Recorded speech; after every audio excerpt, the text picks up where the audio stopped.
Particularly for mentors, like how do you practically like live out the lifestyle? Not so much giving it to other people, but getting it for yourself. I'll answer that. So what I have been doing more and more is making sure that I do on purpose the things that help me connect.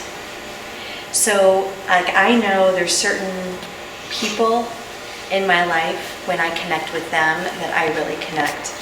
And also there's certain types of conversations, like I love ideas, I love brainstorming, and there's certain people, whether this is both work related and personal, that I can get into that space with them and it's so joy filled.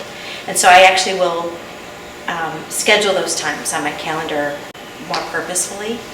And then I can tell when I have not been doing it enough. I can tell the difference.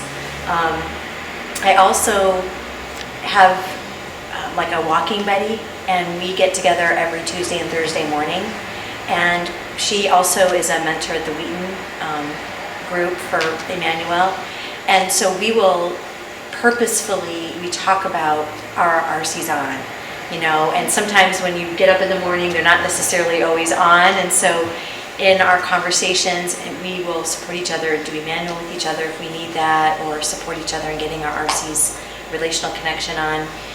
But we're purposeful about having that conversation as we're exercising together and walking and stuff. So, I found that that big part of the people connection for myself makes a big difference. And I build in times to receive Immanuel prayer throughout the month. So I go and meet with somebody once a month, and that's been really helpful and really critical. And there's been seasons where that's been more often, so it's been like every other week. But in this season, it's once a month. And I find that's just right for what I'm going through. And then Mark and I talk, and we connect and interact, and that's been really good too. And Jess is hiding out. I'm just going to explicitly call her just to answer. Do I need to answer? I would like to hear what you have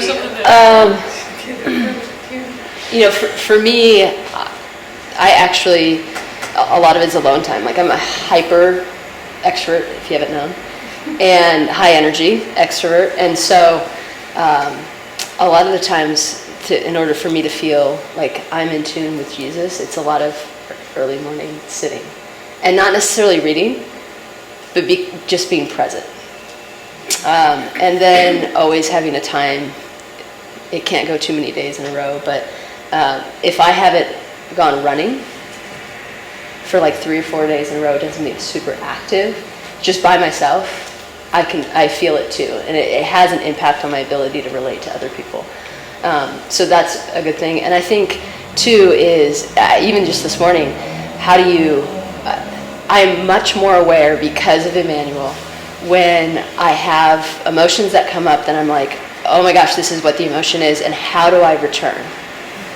How do I connect with Jesus even in that moment? I had a moment this morning with a friend of mine that something happened, and I was like, oh my gosh, I'm totally feeling shame. Why am I feeling shame? And all of this is going on while she's sitting next to me in the car, But we were able to then we got out, we went for a walk, and it was fine.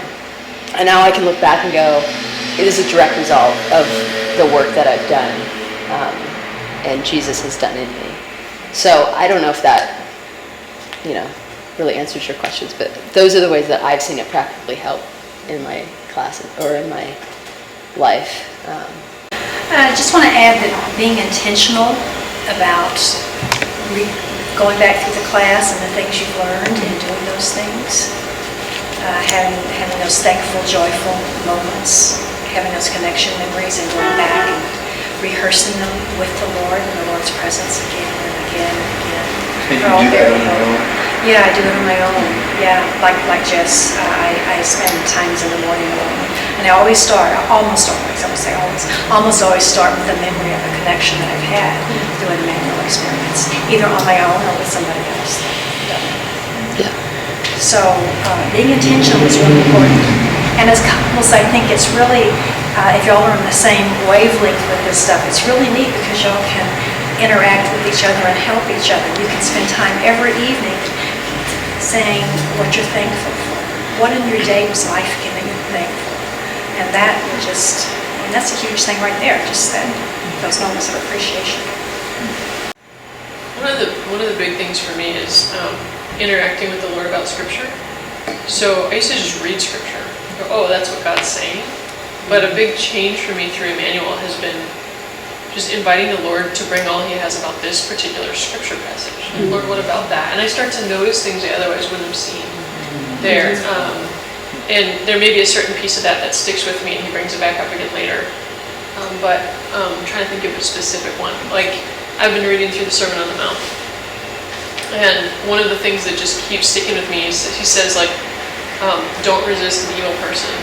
And then He says, if someone wants to borrow from you, don't hold back.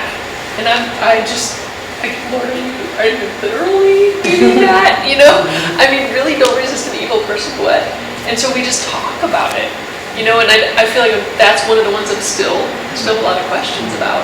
But a lot of times I'll get a sense of like, okay, what does this look like in my life? I may not have a great answer for the whole world, but who in my life right now is the catch with?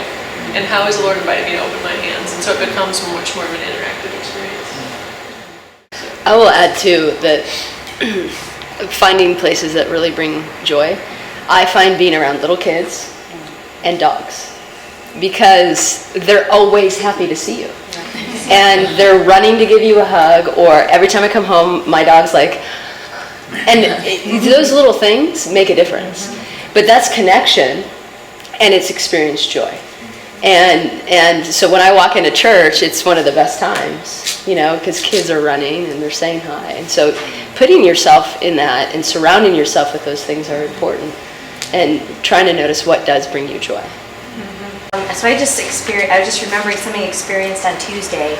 So I was feeling very overwhelmed about a short article that I needed to write. There was a deadline, and I was just like, if I'm too overwhelmed, I will freeze and not do it, as opposed to any other way you can respond to something.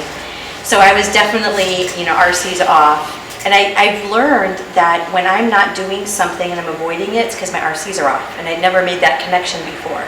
So starting to have that awareness at work has been really helpful. When I go home, before I go into the house, I check to see if my RCs are on. I just check in with God, like, okay, how do you want me to posture myself? You know, what attitude do you want me to have? And then I come in and I share something joyful. This is the first thing I share with my family. And it has totally changed the dynamic of our interactions.